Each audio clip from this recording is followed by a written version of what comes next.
بسم اللہ الرحمن الرحیم۔ السلام علیکم ویورز، اردو سٹوری پلس میں خوش آمدید۔ آج میں آپ کے لیے ایک اور سچی کہانی لے کر حاضر ہوئی ہوں۔ امید ہے کہ کہانی آپ کو ضرور پسند آئے گی۔ کہانی پسند آنے کی صورت میں اس ویڈیو کو لائک کیجیے اور اس طرح کی مزید کہانیاں سننے کے لیے ہمارے چینل اردو سٹوری پلس کو سبسکرائب کیجیے۔ کیا سوچ رہے ہو عاطف؟ نادیہ نے آنکھوں سے کہا کہ میں کب تک اسے تکتا رہوں گا۔ میں اسے دیکھتا رہا جیسے برسوں سے نہیں دیکھا۔ سوچ کے پانیوں میں تیرتا ہوا میں اس کے ساتھ خوابوں کی کسی دنیا میں محو سفر تھا۔ اس کی آنکھوں میں آج اتنی خوشی تھی جیسے وہ برسوں سے اس دن کا انتظار کر رہی ہو۔ یہ آج سے 7 سال پہلے کی بات ہے جب 2 مہینوں بعد میری اور نادیہ کی منگنی طے پائی تھی۔ عاطف ایک بات کہوں؟ اس نے مجھے مزید ڈوبنے سے روکتے ہوئے کہا۔ ہاں بولو، میں سوچوں کی گہرائیوں کو توڑتا ہوا اس کے سوال کا جواب دینے لگا۔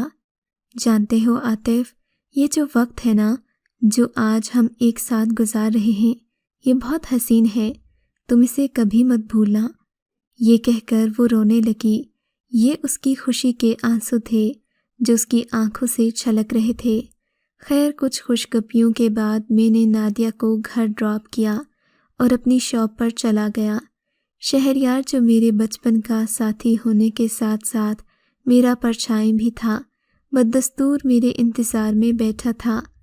شہریار 1 گھنٹے سے میرا منتظر تھا۔ میں نے اسے بتایا کہ میں تمہاری بھابھی سے ملنے گیا تھا۔ وقت کیسے گزرا پتہ ہی نہ چلا۔ ابھی میں اور شہریار منگنی کی تقریبات کے سلسلے میں بات چیت کر ہی رہے تھے کہ اچانک میرا موبائل بجا۔ اسکرین پر دیکھا تو نادیہ کی کال تھی۔ میں نے کال ریسیو کی تو بولی، عاطف، میں تم سے ایک ضروری بات کرنا بھول گئی تھی۔ میرے پاس تمہارے لیے ایک گفٹ ہے جو میں نے تمہیں دینا ہے، وہ بھی کل شام 6 بجے۔ آپ خوش ہو جائیے دوبارہ ملاقات کے لیے۔ اب بولو، فارغ ہو یا نہیں؟ نادیہ اپنی پوری بات دم توڑے بغیر بول گئی۔ میں نے کہا، ٹھیک ہے، تمہارے لیے وقت نہیں ہوگا تو کس کے لیے ہوگا؟ کل شام کے 6 بجے تم سے فلاں ہوٹل پر ملوں گا۔ اس نے خدا حافظ کہہ کر فون بند کر دیا، ساتھ یہ بھی بتایا کہ اس کے ساتھ سارا بھی ہوگی۔ یہ کہہ کر اس نے فون بند کیا تھا۔ اکثر وہ مجھے سارا کے نام سے چڑھاتی تھی۔ وہ اس کی سب سے قریبی سہیلی تھی کیونکہ وہ بہت خوبصورت اور خوش اخلاق تھی۔ پچھلی ملاقات کے برعکس میں بہت بے چین تھا، مگر مجھے نہیں پتا تھا کہ ہماری ملاقات اتنی جلدی ہو جائے گی۔ بے چینی سے کل شام کا انتظار کر رہا تھا۔ رات کے 12 بجے میں شہریار کو ڈراپ کر کے گیا تو اسے تاکید کی کہ کل میری ملاقات ہے، لہٰذا وہ کل ٹھیک 5 بجے دکان پر آ جائے اور میری غیر موجودگی میں ذمہ داری سنبھالے۔ گھر پہنچ کر میں نے کھانا کھایا، کچھ دیر چہل قدمی کی اور نقل و حرکت کے بعد اپنے کمرے میں سونے چلا گیا۔ صبح اٹھنے کے بعد آفس کے لیے تیار ہوتے ہوئے میں من ہی من میں سوچتا رہا کہ آج کی ملاقات میں اسے کیا گفٹ دینا چاہیے جو پہلے نہ دیا ہو۔ خیر، دفتر پہنچ کر دفتری کام میں اتنا مصروف ہوا کہ کب 6 بج گئے مجھے پتہ ہی نہ چلا۔ ٹیبل پر سے کار کی چابیاں اٹھانے کے بعد میں نے اپنے ساتھیوں سے الوداع کہا اور اپنی منزل کی طرف چل پڑا۔ منزل پر پہنچتے ہی آس پاس کا جائزہ لیا۔ میں ہوٹل میں گیا تو وہاں نادیہ پہلے سے بیٹھی ہوئی تھی۔ میں حیران اس بات پر تھا کہ آج تک ہر ملاقات میں نادیہ مجھ سے پہلے آتی تھی، حالانکہ میں اکثر لیٹ ہو جاتا تھا۔ وہ منہ بنا کر ناراض ہو جاتی۔ میں اسے منانے کے لیے اس کی پسندیدہ آئس کریم کھلانے لے جاتا۔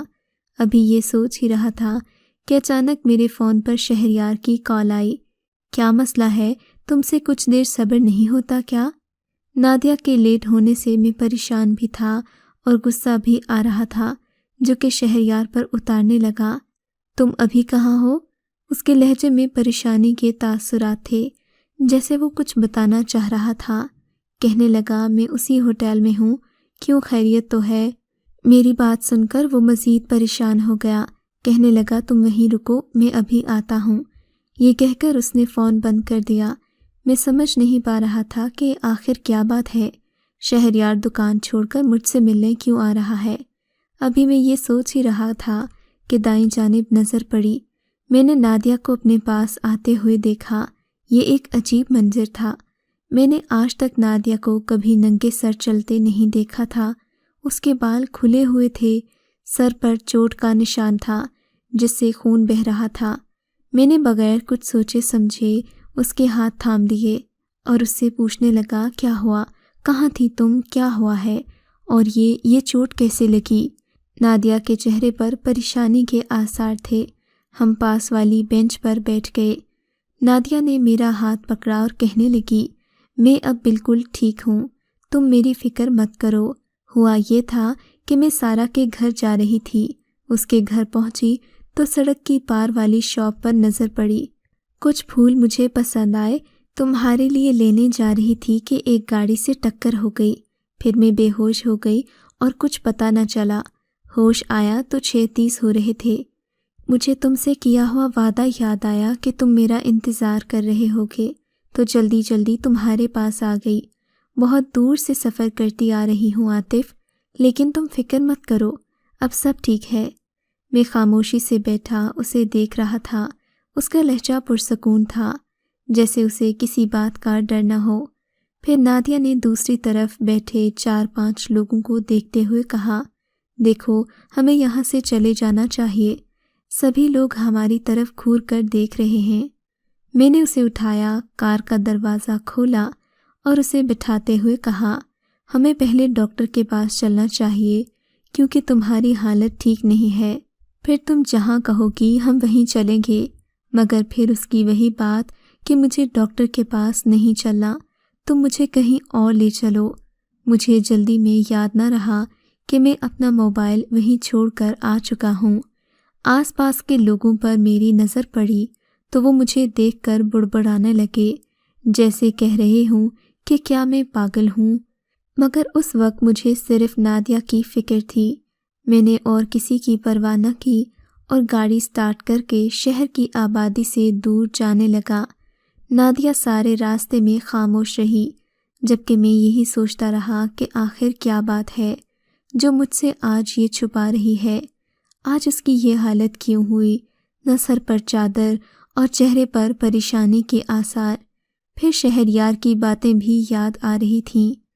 ایک کے بعد ایک کئی سوالات میرے ذہن میں آنے لگے۔ وقت گزر گیا تھا، رات کے 9 بج گئے تھے۔ ہم تقریباً 1 گھنٹے سے اسی طرح چلے جا رہے تھے۔ تھوڑی دیر کے بعد نادیہ نے کہا، عاطف گاڑی تھوڑا دور جا کر روک دو۔ میں نے اس کے اشارے پر گاڑی ایک کنارے پر روک دی۔ گاڑی رکتے ہی اس نے میری جانب دیکھا۔ اس کی آنکھوں میں کئی سوال تھے۔ اس نے اپنا سر میرے کاندھے پر رکھا اور پھوٹ پھوٹ کر رونے لگی۔ اس کے ہاتھ ٹھنڈے ہو رہے تھے، جیسے کسی نے اسے کئی گھنٹوں سے فریج میں رکھا ہو۔ میں نے کہا، کیا بات ہے نادیہ، تم اتنا کیوں رو رہی ہو؟ آخر ایسی کیا بات ہو گئی کہ تم بتا بھی نہیں پا رہی؟ مجھے تو اس وقت سے ہی سمجھ نہیں آ رہی۔ میں نے تسلی دی تو نادیہ گویا ہوئی، عاطف تم جانتے ہو میں تم سے بہت محبت کرتی ہوں۔ آخر ایسا کیوں ہوا ہے ہمارے ساتھ؟ کاش کہ آج ہم ملتے ہی نہیں، مگر میں تم سے دور بھی نہیں رہ سکتی تھی۔ تم سے دیکھنے کی تڑپ مجھے وہاں تک لے آئی۔ وہ مستقل رونے کے انداز میں کہتی رہی، ارے تمہیں کون مجھ سے دور کرے گا؟ دیکھو ہماری منگنی ہوئی ہے تو شادی بھی ہو جائے گی۔ تم سے کس نے کہا کہ ہم الگ ہوں گے؟ کیا کچھ ہوا ہے تمہیں؟ میرے سوال پر بولی، نہیں مجھے کچھ نہیں ہوا، بس تم مجھے گھر لے چلو، وہ لوگ میرا انتظار کر رہے ہوں گے، مجھے ابھی جانا ہے، ابھی اور اسی وقت، تم دیر مت کرو۔ اس کا انداز یکدم سے تلخ ہو گیا۔ میں اس کے اس طرح بولنے پر ڈر سا گیا۔ میں نے چونک کر پوچھا، نادیہ کون لوگ انتظار کر رہے ہیں؟ کہنے لگی، میرے پاس وقت نہیں ہے، بس مجھے گھر لے چلو، اس بارے میں کچھ مت پوچھو۔ میں نے وقت اور حالات کی نزاکت کو سمجھتے ہوئے گاڑی سٹارٹ کی۔ ہم دونوں اس کے گھر کی طرف روانہ ہو گئے۔ آخر وہ جلدی گاڑی سے اتری اور گھر کی طرف بھاگنے لگی۔ پھر اس نے مجھے مڑ کر دیکھا اور گھر کے اندر چلی گئی۔ اس کے گھر کے باہر محلے کے لوگوں کا رش لگا ہوا تھا۔ ابھی میں یہ دیکھ ہی رہا تھا کہ شہریار میرے پاس آیا اور کہنے لگا، آخر تم کہاں گئے تھے؟ میں تو اس ہوٹل میں بھی تمہارا پتہ کر آیا، تمہارا موبائل وہیں رہ گیا تھا۔ میں سمجھا کہ تمہیں پتہ چل گیا ہوگا، اسی لیے یہاں آیا کہ شاید تم مل جاؤ۔ حوصلہ رکھو، ہم انسان ہیں، بے بس ہیں۔ اس کے سامنے ہر کسی کو اس دنیا کو ایک دن چھوڑ کر جانا ہے۔ وہ مجھے تسلی دینے لگا، کیا بکواس کر رہے ہو تم؟ کس نے جانا ہے؟ کیوں تسلی دے رہے ہو مجھے؟ میں غصے میں ایک دم اس پر ٹوٹ پڑا۔ شہریار نے ایک پل میری طرف حیرت سے دیکھا اور پھر کہنے لگا، جب تم وہاں سے چلے گئے تھے تو سارا کا فون دکان پر آیا تھا۔ اس نے بتایا کہ جب نادیہ اس کے گھر آ رہی تھی تو راستے میں ایک تیز رفتار گاڑی سے اس کی ٹکر ہو گئی۔ وہ زخموں کی تاب نہ لا سکی اور خالق حقیقی سے جا ملی۔ میں تمہیں فون پر یہ بات بتا نہیں پا رہا تھا، اسی لیے وہاں بتانے آ گیا، مگر تم وہاں موجود نہیں تھے۔ شہزاد نہ جانے کیا بڑبڑاتا ہوا چلا گیا۔ میں وہاں سے بے خبر اپنے ہوش و حواس کھو کر پتہ نہیں کہاں ڈوب گیا۔ میرے پاؤں سے جیسے زمین نکل گئی۔ تو ابھی تک جو مجھ سے ملی وہ نادیہ نہیں تو کون تھی؟ میں اپنا سر پکڑ کر رونے لگا، اپنے آپ کو بڑبڑانے لگا کہ ابھی تو مجھ سے مل کر گئی ہو اور یہ لوگ کہتے ہیں کہ تم اس دنیا میں نہیں ہو۔ میری سمجھ میں کچھ نہیں آ رہا تھا۔ اس رات میں جتنا رویا شاید اپنی زندگی میں کبھی نہ رویا ہوں گا، پر کیا کرتا، ہم سب بے بس ہیں اس کے فیصلے کے آگے۔ آج تک یہ بات میں کسی کو بتا نہیں سکا کہ میرے ساتھ اس رات کیا ہوا تھا۔ واقعی سچی محبت میں بہت طاقت ہوتی ہے، چاہے وہ عشق حقیقی ہو یا عشق مجازی، بات صرف سچائی کی ہوتی ہے۔ آج 7 سال گزرنے کے بعد بھی مجھے وہ یاد آتی ہے تو ان پلوں سے میں خود کو چھڑا نہیں پاتا۔ سچ ہی کہا تھا اس نے، ان لمحات کو کبھی بھول مت جانا عاطف، یہ ہماری محبت اور ہماری زندگی کا سرمایہ ہے۔ اگر آپ کو یہ کہانی اچھی لگی ہے تو ہماری ویڈیو کو لائک کیجیے اور اس طرح کی مزید کہانیاں سننے کے لیے ہمارے چینل کو ضرور سبسکرائب کریں۔